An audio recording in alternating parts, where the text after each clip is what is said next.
Pemirsa, kembali lagi dalam program seputar Surabaya. Bersama saya, Anggita Putri. Penjualan melalui e-commerce atau live online berdampak pada sepinya transaksi di Pasar Kapasan Surabaya dan membuat omset para pedagang penjual tekstil terjun bebas. Akibatnya, omset pedagang jatuh hingga 80%. Dulu, omset pedagang bisa sampai 50 juta rupiah sehari. Namun saat ini, rata-rata mereka hanya memperoleh 1 juta rupiah sehari.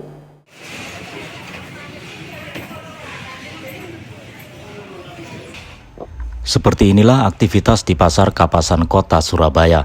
Terlihat sepi dibanding sebelum adanya penjualan secara siaran langsung di media sosial TikTok. Pasar yang menjual barang berupa tekstil seperti baju, jaket, celana, kerudung, dan lainnya terlihat hanya para pedagang saja yang terlihat di depan ruko tempat yang tampak sepi dari pembeli. Lesunya Pasar Kapasan ini tak lepas dari semakin maraknya penjualan daring atau online di e-commerce seperti Shopee, Tokopedia, dan TikTok.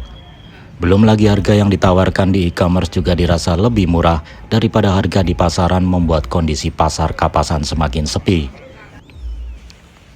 Kondisi ini sangat berdampak pada penjualan dan membuat omset para pedagang menurun drastis hingga mencapai 80%. Penurunan omset itu terjadi sejak adanya jualan lewat siaran langsung pada aplikasi TikTok yang membuat masyarakatnya bisa belanja secara langsung dari rumah. Seperti yang diungkapkan Purwati Isroyah, salah satu pedagang kerudung di Pasar Kapasan ini menyebut omsetnya yang dulu sehari bisa sampai 50 juta, sekarang hanya 1 sampai 5 juta sehari. Sangat mas, sangat terdampak kita. Apa yang terdampak itu, Bu? Ya penjualannya itu turun drastis, hampir 80%. Dari tadinya yang dapat uang 50 juta itu dengan enteng kita bisa dapat, sekarang menghasilkan 1-2 juta aja susah. Itu 50 juta itu per hari atau? Per hari. Per hari ya? Ya. Meskipun nggak 50, 40 itu terus enteng lah mas. Kalau sekarang memang 2 juta aja ngoyo mas, 3 juta, 2 juta ngoyo. Hal senada juga diungkapkan oleh Winda, penjual jaket yang mengaku jika omsetnya juga turun mencapai 80%. Winda mengaku jika kondisi sepinya Pasar Kapasan ini sangat berdampak kepada para pedagang. Bahkan ada beberapa teman pedagangnya sampai menutup tokonya karena sepi pembeli. Oh, dampak banget mas, sudah berapa tahun ini.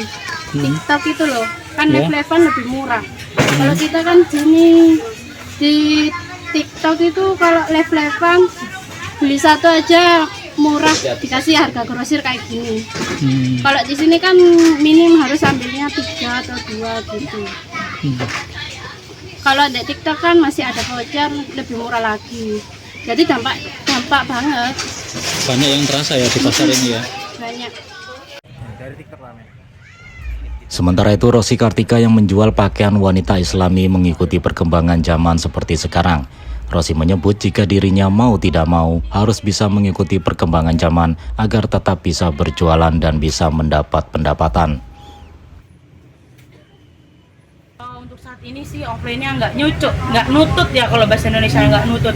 Jadi mau nggak mau kita ngikutin, kayak sekarang yang lagi penjualan lewat e-commerce itu kita ngikutin, kayak TikTok, Shopee kita udah mulai turun juga ikut. Ya mau nggak mau mas, karena gimana lagi offline-nya udah nggak jalan gitulah ibarat kata seperti itu. Mbak, perbandingan antara offline sama seperti e-commerce seperti ini, pendapatan seperti apa Mbak? Karena saya pemula ya mas ya, untuk saat ini TikToknya dibilang pendapatan sih kita masih bener-bener belajar juga sih ini ya kan. Jadi belum kelihatan perbandingan, belum ada pembeli banyak juga, enggak, masih belum mas. Tapi ada pembeli ya dibanding sudah ada, offline cuman gitu? Dibanding offline hampir sama aja sih mas. Offline juga sepi, tapi karena kita pemula jadi juga sama, masih sepi gitu loh. Belum kayak yang orang-orang udah rame seperti itu, belum. Nah kan sementara ini yang sudah rame kan artis-artis juga.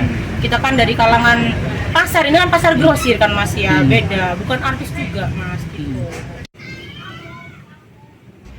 Pada Senin 25 September 2023, pemerintah resmi melarang layanan TikTok Shop. Pelarangan tersebut agar social commerce hanya boleh memfasilitasi promosi barang atau jasa, tidak boleh melakukan transaksi langsung. Pembayaran langsung juga tidak diperbolehkan. Media sosial hanya berfungsi sebagai platform digital untuk mempromosikan produk atau layanan. Selain itu, pemerintah akan melarang media sosial berperan ganda sebagai niaga L atau e-commerce seperti TikTok Shop. Langkah ini diambil untuk mencegah penyalahgunaan data pribadi masyarakat. Hal ini bertujuan agar algoritma media sosial tidak digunakan untuk kepentingan bisnis yang tidak sah dengan memanipulasi data pribadi. Stadi Setia, Surabaya TV. Demikian seputar Surabaya edisi kali ini.